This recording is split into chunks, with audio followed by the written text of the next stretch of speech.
பிரியமானவர்களே, இயேசுவின் நாமத்தில் உங்களுக்கு என் அன்பின் வாழ்த்துக்கள். நல்லா இருக்கீங்களா? சந்தோஷமா இருக்கீங்களா? கண்ணீரோடு இருக்கீங்களா? நம்ம வாழ்க்கை பாதையில சில சமயம் கண்ணீரின் பாதையிலே போக வேண்டியது வரும். ஆண்டவர் அந்த பாதையில சில சமயத்துல நம்மை நடத்துவார்.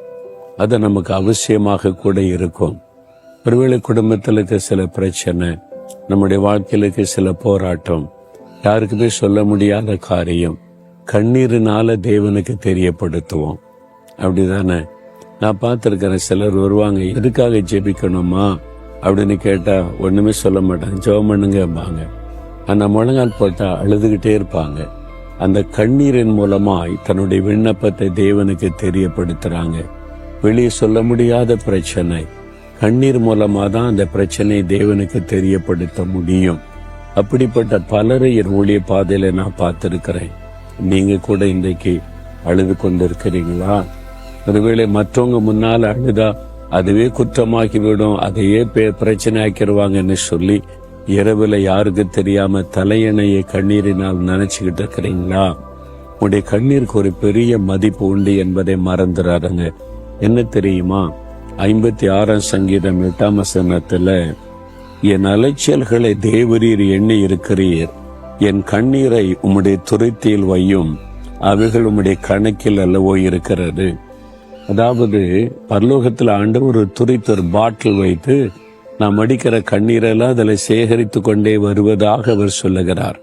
அதை கணக்கு வைக்கிறாராம், இந்த பாட்டில எவ்வளவு இந்த கண்ணீர் வந்திருக்கிறது என்பதாய். ஏன் இந்த மாதிரி ஆண்டவர் சொல்லி இருக்கிறார்? சில காரியங்களுக்கு நீங்கள் ஜெபித்த உடனே, சாதாரணமா ஜெபித்த உடனே அற்புதம் நடந்துரும். சில காரியத்திற்கு உபவாசம் பண்ணி ஜெபிக்கும் போது அற்புதம் நடக்கும். சில காரியத்துக்கு கண்ணீரை ஆண்டவர் எதிர்பார்ப்பார். முக்கியமா ஒரு ஆத்மா ரட்சிக்கப்படணும், உங்க கணவர், பிள்ளைகள், உங்களை சுத்தியில் இருக்கிறவங்க வாழ்க்கை மாறணுமானா உங்களுடைய கண்ணீர் அதுக்கு அவசியம். நீங்க அந்த ஆத்மாக்களுக்கு இந்த பாரத்தோட கண்ணீர் வடிக்கும் பொழுது ஆண்டவர் அந்த கண்ணீரை பார்த்து அவங்கள ரட்சிப்பார். அப்ப சில தெய்வத்திட்ட நிறைவேற கண்ணீர் அவசியம். ஆண்டவர் சொல்லுவாரு, பல வருஷத்துக்கு முன்னால என் பிரச்சனை நினைத்து ரொம்ப அழுது கொண்டிருந்தேன். ஆண்டவர் சொன்னார், அழக்கூடாது, உனக்காக கண்ணீர் விடக்கூடாது, கண்ணீர் வீணாக கூடாது. நீ ஆத்மாக்களுக்காக அழலாம், தேசத்துக்காக அழலாம், உன் சொந்த காரியமே நீ அழவே கூடாதுன்னு சொன்னார். அதிலிருந்து நான் ஒப்பு கொடுத்தேன். சரி ஆண்டவரேன்னு சொல்லி என்னை பற்றி யார் என்ன நிந்தித்தாலும் பரிகசித்தாலும் வேதனைப்படுத்தினாலும் இப்ப நான் அழுகிறதே கிடையாது. ஒரு காலத்துல அப்படி அழுது கொண்டு ரொம்ப சென்சிட்டிவா இருந்து, இப்ப அப்படியெல்லாம் அழுகிறது இல்லை. இப்ப தேசங்களுக்காக, ஆத்மாக்களுக்காக, மற்றவங்களுக்காக என்னுடைய கண்ணீரை சிந்தப்பட ஆண்டவர் விரும்புகிறதுனால அதை மட்டும்தான் செய்யறேன். எனக்கு தெரியும், இந்த கண்ணீரை தேவன் சேர்த்து வைக்கிறார்.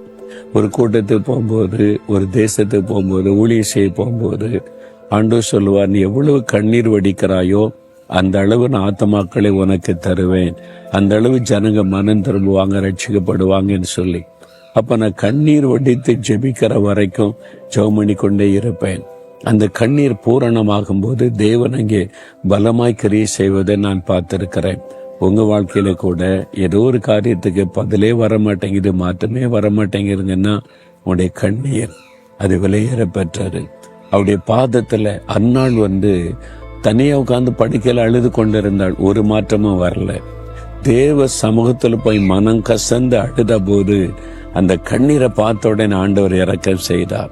உங்க கண்ணீரை பார்த்துட்டு ஆண்டவரால் அமைதியா இருக்கவே முடியாது. நீங்க கண்ணீர் வடிச்சுட்டா உடனே தகப்பனுடைய உள்ளம் இழகிவிடும், உடனே அற்புதம் செய்வார். உங்களுடைய கண்ணீரை கணக்கு வைத்திருக்கிறார். அதனால உங்க கண்ணீரை வீணாக்காதங்க, சும்மா உட்காந்து அழுதுகிட்டு இருக்காதுங்க, மனுஷங்கிட்ட போய் அழாதங்க, சும்மா உட்காந்து எனக்கு ஏன் இப்படின்னு உங்களே நினைச்சு அழாதங்க.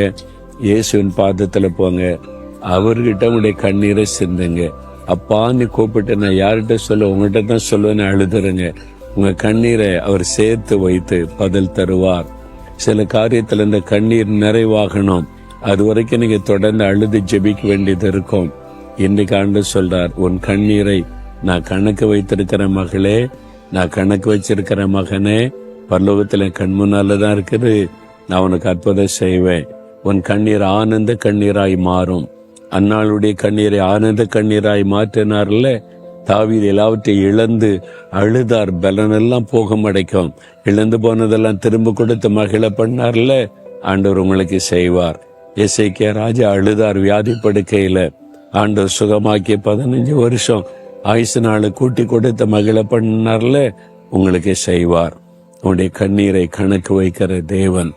இப்ப அப்படி ஆண்டவரே, இந்த மகளை பாருங்க, இந்த மகனை பாருங்கப்பா, தனியா அழுது கொண்டு இருக்கிறாங்க, தனிமையில கண்ணீர் வடிக்கிறாங்க, அதை நினைச்சாலே கண்ணீராய் வருகிறது. யார் என் கண்ணீரை பார்ப்பாங்கன்னு நினைக்கிறாங்க. நீங்க கண்ணீரை கணக்கு வைக்கிறீங்க, துருத்தில சேர்த்து வைக்கிறீங்க. இப்போ இந்த மகனுக்கு, இந்த மகளுக்கு அற்புதம் செய்யுங்க. அவங்க வடித்த கண்ணீருக்கான பதிலை கொடுங்க. இன்றைக்கு ஒரு அற்புதத்தை அவங்க பார்க்கட்டும். இன்றைக்கு ஒரு அதிசயம் உங்களுடைய வாழ்க்கையில நடக்கட்டும். அற்புதங்களை செய்து ஆனந்த கண்ணீரா அவனுடைய கண்ணீரை மாற்றுங்கப்பா. இயேசுவின் நாமத்தில் ஆமேன், ஆமேன்.